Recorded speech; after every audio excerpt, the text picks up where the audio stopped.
Welcome all to the evening session of World in 2 Minutes, your doorway to all the news from around the world that you need to know. Here are your top stories.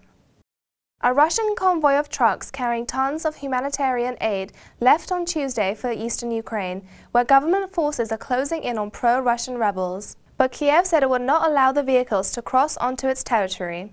Russia said it would transfer the convoy to the aegis of the International Committee of the Red Cross, but made no reference to the demand the goods be reloaded. Iraq's Prime Minister had ordered the security forces not intervene in the current political crisis over who will be the next Prime Minister. In a statement issued on his official website, Nouri al-Maliki urged army, police and security forces to stay out of the political crisis and focus on defending the country. The United States is providing $180 million in emergency aid to address a food crisis in South Sudan. White House National Security Advisor Susan Rice says the people of South Sudan face the worst food shortage in the world. The money for the food aid is coming from U.S. aid as well as the Department of Agricultural Trust.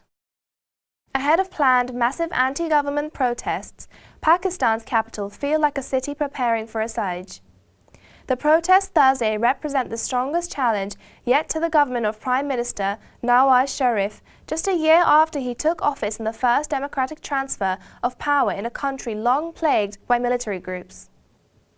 And how the country reacts to calls for Sharif's ouster will show how far its nascent democracy has come.